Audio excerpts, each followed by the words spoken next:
Hey y'all, it's your girl Stephanie. This is Wrestling Color Podcast. Right here on YouTube, make sure you thumbs up the video, subscribe, turn on notification, follow me on Instagram and Twitter. That is in the banner, those links. Hope you guys are adhering to the rules of your respected governor of your state. Please, this is real. Coronavirus is real. It's better to be inconvenienced than to have a lifelong chronic illness because you just got to get out there and have a fucking beer, or you just so hard up to watch some baseball. Please stop being stupid. If everyone would follow directions, we could do what we need to do so we could go outside and go back to quote unquote normal. So I hope you guys are being safe and doing your hand washing and things that you're supposed to do, following guidelines. Kind of stay away from the media because that shit's in a loop. And them playing the President of the United States 45 while the doctor's trying to give out vital information and y'all got this motherfucker over here running his mouth. That's just a joke on a joke on a joke on a joke. So, anyway, I guess you're wondering, well, what you here for? Well, this is the Corona Blitz 2020 over here at Wrestling Color. So, I'm just posting. I'm going to be posting a post because coming up soon next month, we will be in the process of moving into a new place. And I'm so fucking excited. Oh, my God. So I figured I could go ahead and post as much as possible. That way, when I do make my transition and we're moving and getting situated and a lot of things coming up, you all have plenty of content to enjoy. So make sure you tell a friend and tell a friend and tell that friend you hate to come over here and listen to me chit chat. You don't have to know wrestling in order to get the concepts of what I'm talking about. Because I don't do blow by blows or nothing. I just talk about wrestling, ethics, people, places, and things. So this episode, we're going to talk about a hot documentary that is on Vice TV right now. And Vice TV was nice enough to release it on YouTube. It's called The Dark Side of the Ring. It's in 2 parts. I watched both parts last night, and I can say it was very sad. It was very telling. And it was a few things that I took away from the documentary. Now, I'm not good with names, trying to explain who did what and you know who. But the main characters, of course, is Chris Benoit, his wife, Chavo Guerrero, Chris' son David, Nancy Benoit's sister Sandra, and Vicky Guerrero, which is Eddie Guerrero's wife, Jim Ross, and the Fabtabulous Le Champion, Chris Jericho. I did like, and Chris Jericho narrated. I did like that Chris told you before the whole shit started, if you finna come over here and tell me, oh, and you praising the killer and all this other bullshit, go ahead, stop now, because that's not what's going on. We about to have a conversation that we should have had maybe 15, 20 years ago. I appreciate Chris Jericho. Look, Chris Jericho is really hot right now. He is on the road and it's super relevant. So this came out at a really good time. So we start part 1. They give us the origin story of Chris Benoit. And we go into how he met Eddie Guerrero. So Eddie Guerrero was like Tiger something in New Japan, and Chris Benoit, Wolverine, stuff like that. And he had a animal type name too in New Japan. And him and Eddie Guerrero used to have these hardcore ass matches. They just was like really stiffing each other and showing. It was like 2 strong testosterone bucks just banging their antlers together. Some of those matches when they were showing the clips, he was banging the fuck out of Eddie Guerrero, and Eddie Guerrero was returning the hit. Like, he was like, I'm gonna hit you back. And Vicky was like, that's how Chris figured out Eddie was on the up and up, because he stood with him in the ring. He took the blows and gave the blows back, and that built the respect, and the respect turned into a loving friendship, a very, very deep friendship, I might add. So then we also went on to get a background on Nancy Benoit through her sister. Nancy started out as a guy named Strickland. I think his name. He was in the WCW, and his character was like a devil worshiper. And Nancy was young, hot, and sexy, and she ended up, her looks got her to do posing and be like a valet, which Chris Jericho said is a lost art because all the ladies want to be wrestlers now. So there are no ladies that just want to walk somebody to the ring and play their position. And I think one person I could actually use as a good example for a valet right now is Zelina Vega. So Nancy was one of the top valets. She was a heel. She was this guy's like sidekicks, devil slave, whatever you want to call it. And they did that, ended up going to WCW. They was over there. That's where she met Chris. And her and Chris and her and the guy, Strickland, whatever his name is, they was in a storyline to where the storyline was Chris was taking the woman from him, and the guy was upset. Well, in real life, Chris was taking the woman from him, and it spilled out onto the screen, but everyone thought it was a work, quote unquote, right? They thought it was fake, but it was real. They said the fights were real. It was really clocking each other. So, people's like, damn, this is like super intense. And at one point she did leave, but it took her, she was in the relationship with Strickland. He was beating Nancy, and she, of course, went to the man that made her feel good and helped her through the process, as her sister Sandra was saying, right? So the last time she was with the other guy, the devil worshiper, quote unquote, character, he had beat her up. Chris came and got her, and her sister was like, she said, go with Chris, go ahead. And her sister was like, well, my sister told me to do something, I did it. So they went with Chris. Chris saved her from an abuser. So that's how Chris and Nancy got together. And Nancy also was in the WWE along with Chris Benoit, but she went under the name Woman. You don't hear anything about her because the Benoits have been scraped from WWE history, and we'll get to that. So that's their origin story.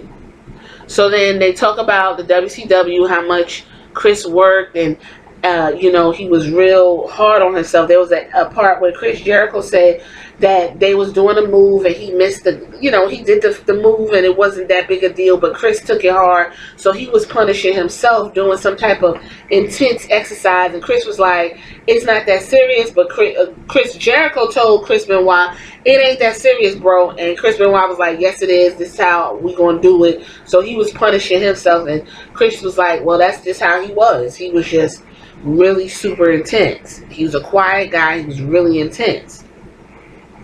So we go and we talk about, it's a lot of bouncing around. Then we talk about Chavo, which is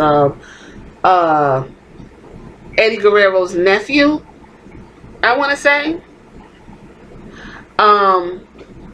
He gives a little background on Eddie and how everybody loved him. He was fun loving. Vicky talked about how hot and sexy he was, and that was her husband, and they had kids, and it was real cute when Vicky talked, because you could see she still got a lot of love for Eddie. I think if Eddie was still here, they probably would still be married. So let's see, Chris and Nancy have a kid. Nancy and Vicky are super duper close, like the equivalent of, I'm gonna do it, O.J. Simpson's ex-wife and Kris Jenner, like close, right? Okay, that actually is a good comparison, because you saw what happened with Nicole Brown Simpson. So this is like kind of eerily similar to that situation. So we fast forward. They was talking about how Eddie and Chris had this super duper close relationship, and Eddie used to read Bible verses, and Eddie was real religious and deep into the religion, and but he was in so much pain, and I think Eddie was trying to still wrestle and cover the pain up, so he ended up getting deep in alcohol and deep in drugs and stuff like that. So Vicky was saying how that was hard on their relationship, and she overdosed 2 or 3 times at the house, and the third time she said she took the kids to school and she asked God to, if you want to take them, because we can't keep doing this is too much. So the WWE, Eddie and Chris Benoit won the tag team championship. It was a great moment for that, and they showed them hugging in the ring, and they was crying, and it was just like, really, it was like super intense. Then there was a part where, every now and then, Chris Benoit's son, David, popped in. When I tell you David is literally a fucking carbon copy, it's insane how I have a son, and he looks like me. He looks like me with a fade, with a bald fade, right? Chris Benoit literally gave birth to his child. You know how some people look exactly like their parents, and you're like, well, who either looked so much like the mom or so much like the dad, and you're like, well, who gave birth? Did anybody help you give birth to the child? Chris Benoit's son looks like he the one gave birth to him, right? Okay, so David's talking, and he's like, his dad was his hero, and he was talking about how his dad got into the ring, and he was a great father, and he was real into it with him and his little brother. They talked about how the little brother came along, him and Chris and Nancy got married, had a family, and she treated him, David, because David's from Chris versus marriage. He treated him like a son. They didn't use the term step. They was just a family, and he really liked that and appreciated Nancy for that and loved her. And what else? Vicky was talking about how Nancy wanted Chris to kind of take a break from wrestling, but Chris would never want to take breaks. He felt guilty if he took a break from wrestling, so he was always on the road and kind of missing out on certain things from his family, and that bothered him. One of the things that bothered him. So then we go into Eddie Guerrero's passing happens, right? Chavo said that Eddie was talking to him and passing out periodically. They didn't think nothing of it, but now that the way they're talking about it, it's like Eddie was having many strokes throughout the day. So him, Chris, and Eddie, Chris, and Chavo went to the hotel because they had something to do the next day. I think it was a show, and they were going to have breakfast the next morning. Chris told Eddie, I love you, see you in the morning. Everybody went to their respective rooms. So somebody woke up Chavo and told him, like, come, Eddie's not answering the door. And that's not like him. He didn't get the wake-up call. So Chavo said he went to the room, and they opened the door, and there was a chain on the door, so they had to break the lock. And he saw Eddie face down in the bathroom with the toothbrush in his hand, and he had, like, I guess, a towel around his waist or whatever. And he said he heard him, like, gurgling. And he rolled Eddie over, and he said when he rolled him over, he literally felt him leave his body. He felt this, Eddie spirit, whatever you want, aura, leave his body. And Chavo said he died in my arms, and he started crying. And then that's when, he cried while he was telling the story. Then he said he had to tell Chris. So he called Chris, and Chris was like, hey, Chris called him like, hey, I'm down here, where you guys at, whatever. And that's when he said, I told Chris, Eddie passed. And he said Chris Benoit let out a gut-wrenching wail on the phone. Like, he was like, I've never heard anything like that from anybody. And he said that was it. So then that following, they had a tribute on WWE of Eddie Guerrero. They said Eddie Guerrero had a heart disease. That's what he died of. He was 38 years old. So they had the tribute, and if you want to go back, you can see they showed the clip where Chris Benoit wanted to sit down and say something to Eddie, and he couldn't get through it. He was crying. He was visibly upset. It was rough watching him. He just was broke. That's where I saw everything spiral. It was something that Chavo said. He said Chris took it so hard. He took it like a spouse. He took it like as if I don't, quote unquote, no homo, right? As if a lover died. He took it hard as fuck. Or maybe as if a close brother died. But Chavo said he took it like a spouse passed. So we go on, and his demeanor changed. Chris Jericho was like, he distanced himself. He was in the corner. He still was wrestling, doing what he was doing. But the thing I noticed is no one thought to sit the man down and talk to the man. Mind you, at the house, him and Nancy having problems. He's visibly upset, flying off the handle. Nancy don't know what's going on. She's confiding in Vicky, and Vicky's just like, Vicky's completely devastated that her man's passed away, and Vicky said at one point she wasn't getting out of bed, and Nancy was coming over and taking care of the kids, and she said, Nancy was like, listen, you got to get up. You got to get up. We about to go get a shower. We're going to have breakfast. You can't do this. You got 2 kids who are looking at you, and they need their mother. So she was talking about how Nancy was, cheerleading her on and just being a good friend, good sister friend. Also, she was trying to hold Nancy up. So these 2 women are holding each other up. Nancy's dealing with her husband handling Vicky's husband passing harder than Vicky's handling it. Nancy's trying to hold the house together.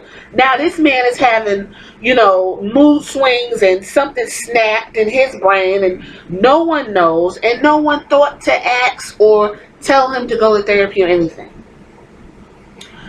So this is going on, and it's just like little things are happening, and no one knows what's happening to Chris, but they're just leaving Chris to his own devices. Okay, well, you don't want to talk, I'm gonna just leave you over there. Do you? You don't want to have the conversation. It's like, okay, do you? It's just like you never really understand why did Eddie's death trigger? Something was triggered. When Eddie passed away, something was triggered. Because when Eddie was there, everything was cool. Chris was functioning. So that was part 1. Then we get into part Jim Ross, was talking about his technical wrestling. He was a cool guy, technically, and whatever the case may be. And Dean Malenko was also there, and he got the shakes. I don't know if Dean Malenko had a stroke or something, or he got Parkinson's, but he looked like he going through something, some type of nerve issue. But he was talking about how cool, Chris was, and whoop de whoop de whoop. So then we just going to go ahead and get to the heavy part. The heavy part was the murder that took place. So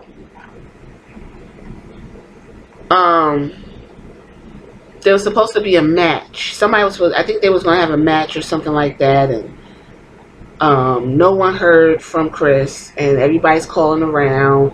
Somebody from WWE, I don't want to say finally, but they sent out a wellness check to the Benoit house out in Fayetteville, Georgia, and the cop also was in the documentary. He said he came up on there. He went. The dogs was out, and he asked the neighbor, "Can you take the dog?" Because the neighbor feeds the dogs when the family's out of town. And he said the neighbor was like, "Sure." So the neighbor walked the dogs in the house and came back out screaming. So he got the neighbor together, and he said him and his partner went in, guns drawn, because they didn't know what they was looking for. So they go in, and he said he immediately smelled death. He smelled the stench. So he goes upstairs. First thing he runs into is the son. The son is face down in the bed, and there's a Bible next to him, and he apparently was smothered. They keep going. They go into the room and do a check. Nancy is on the other side of the bed, and she had a Bible beside her, and she was covered up, and she was strangled. They keep going, and they go to the weight room, and that's where one of the cops thought somebody was standing up. But come to find out, Chris Benoit had put a towel around his neck and used the weight straps, wrapped that around his neck, put the weight to 250, 300 pounds, dropped the weight, and strangled and hung himself. Okay, so now we got that out. Everybody's devastated. Like, the fuck? What the fuck is going on? Vince McMahon got everybody at the ringside, Vicky Guerrero, Chavo, and everybody, because everybody's like, what the fuck is going on? Vince said Eddie and the family's dead. No, I'm sorry, Chris Benoit is dead. He just said Chris Benoit. No one really was like, well, where's the son and the daughter? You know, the son and Nancy. So Vicky said she just screamed. And, you know, Chavo helped her out, and, you know, that went on, and everybody's trying to figure out what the fuck is going on. So WWE went ahead and had a Chris Benoit memorial show, and they thought that was the right thing to do.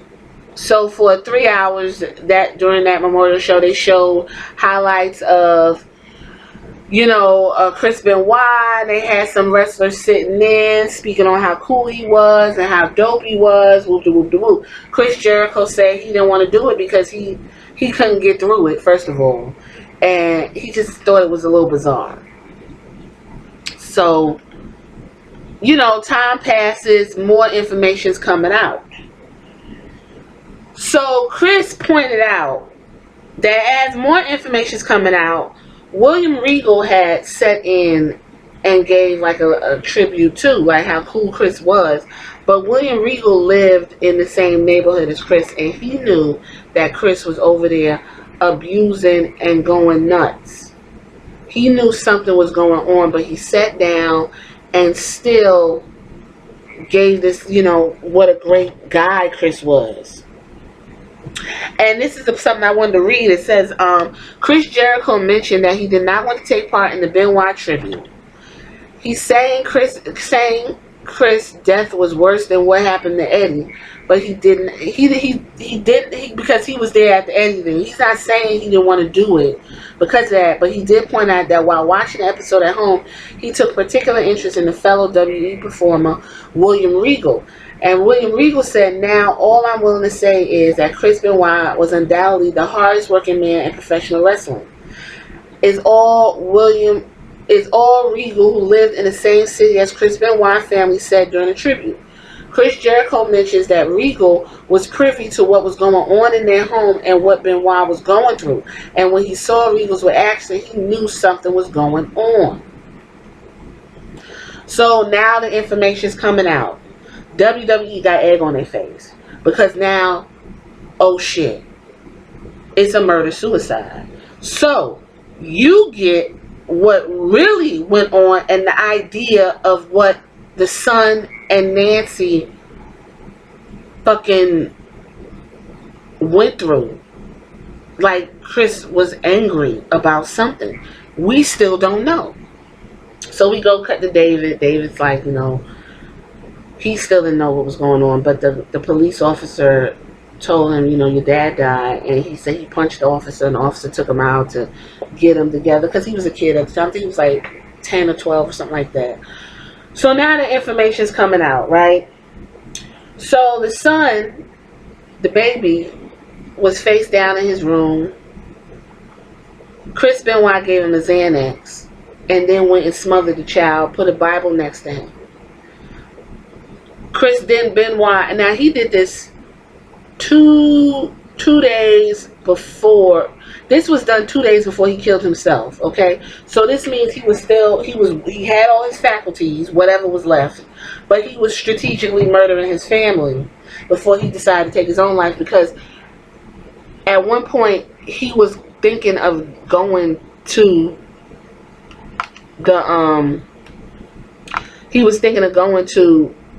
wrestle that, you know, whatever night that was. Also, before we go back, Chavo said Chris had sent him 2 weird text messages saying something about the back gates open to the dogs, and they didn't think nothing of it. This was the night before he proceeded to murder the family. Okay, so when it came to Nancy, he broke her back. He had his knee in her back, strangling her, and duct taped her. He broke her back, and he put a Bible next to her and covered up. That was 2 days. This man was in the house with the bodies for 2 days. He went to sleep and everything. We ate, slept, and shit and all that. And then finally, on the 3rd or 4th day, he decided he took a towel, wrapped the ropes around the towel around his neck, and then dropped the weight. And that's how it went ahead and killed himself. But no one knows. There's no motives to this day. So after WWE found out more, Vince McMahon then made a disclaimer and said, we didn't know what was going on. Now that we know, Chris Benoit's name is not to be spoken when it comes to WWE. The performers are not allowed to mention his name. He is not allowed to talk, period. So they really literally erased this man from the annals of history. Him, the wife, and the baby. And now that Chris Benoit's son, his doppelganger, is in talks to be signed to AEW, everyone's just like, whoa, there's a lot of talking. So there's, something, it's no indication of why. The note that was left behind just mentioned he was preparing to leave his earth. Nancy and Daniel, he was telling people that they were suffering from a stomach virus and they needed to go to the hospital, and they stayed at the house with their bodies. That was it was 4 days that all of this happened. Okay, he did it on a Friday. He murdered Nancy on Friday.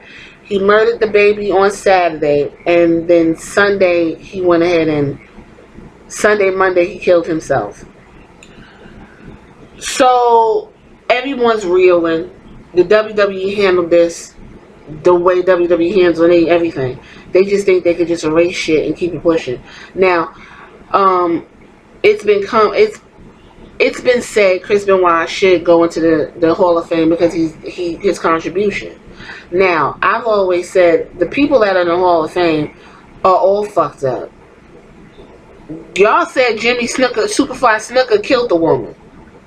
You got rapists, women beater, drug addicts, porn stars, racist, all that in the Hall of Fame. It's literally a joke. So why not put a murder in there? The fuck is the difference? So after all the facts, Vince McMahon went on television, gave his advisement, and the Benoit name could never be uttered on WWE program. Vicky Guerrero said that the wrestlers and personalities were forbidden from speaking Benoit's name on TVs, interviews, or anything. And it was hard because people work with the man. They trying to get themselves together. Nancy Benoit's sister was asked if the interviewer was joking if anyone in the wrestling business provided care for the family after the incident. Daniel said that the only people who reached out to their family were Chris Jericho and Chavo Guerrero. The rest, Daniel said, backed off like I didn't exist. One has to imagine the ramifications of the incident and the media pointing fingers at the professional wrestling industry as being the culprit, primarily because of the steroids and their effects on people over the years, as well as how concussions during contact sports, CTE, which was linked to the suicides and death of a number of pro football players over the years, including Aaron Hernandez. That was one of the things that I immediately said. Chris Benoit did a move where he would dive and hit you and dive and headbutt, and he was connected it. Chris Benoit, landed, had concussions and all that. One doctor said he had a brain, he didn't even know how the man was living. His brain was so fucked up.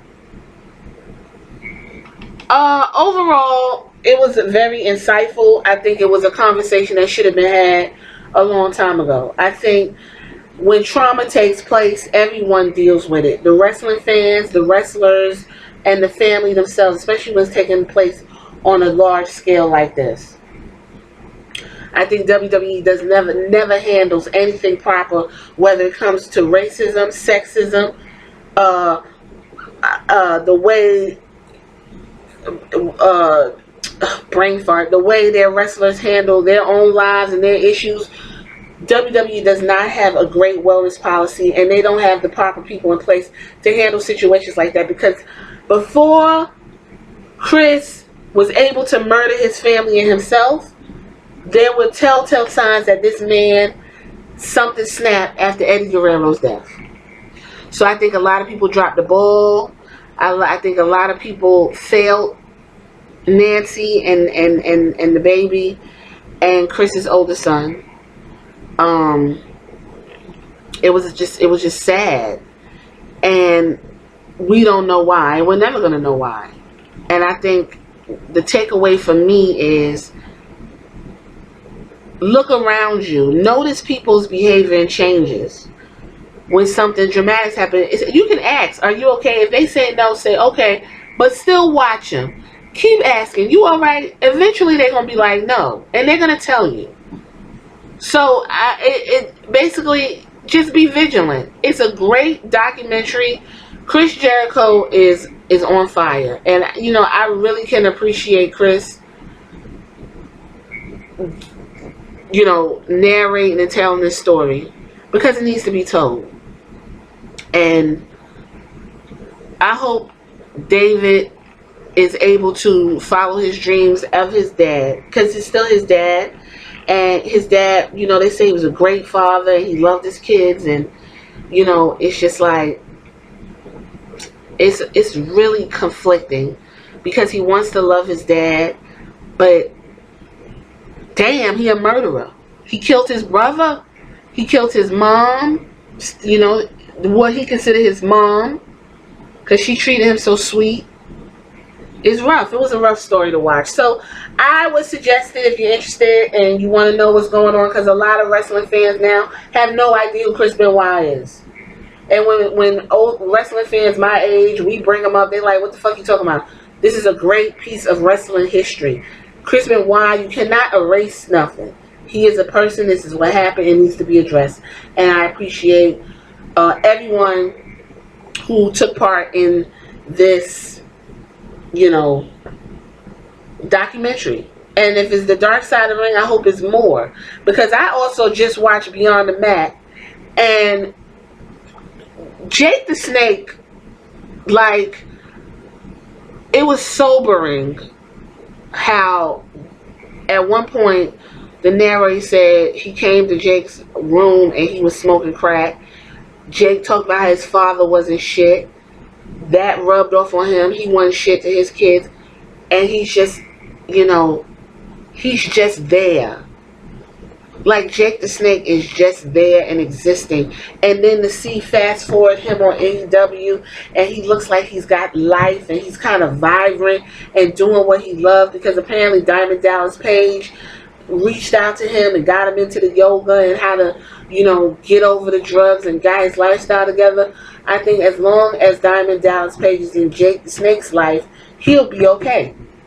Because if Eddie Guerrero, who was turning his life around and still end up having, you know, dying from heart disease, if Eddie Guerrero was still here, Chris Benoit would still be here. I believe it. Eddie Guerrero literally was the catalyst to everything that happened the moment that man passed away. That's what I think about Dark Side of the Ring. Y'all tell me what y'all think in the comments. Go watch it. Are you going to watch it? Whatever the case may be. This is the road to 300. Woo! Appreciate each and every one of y'all. Next video.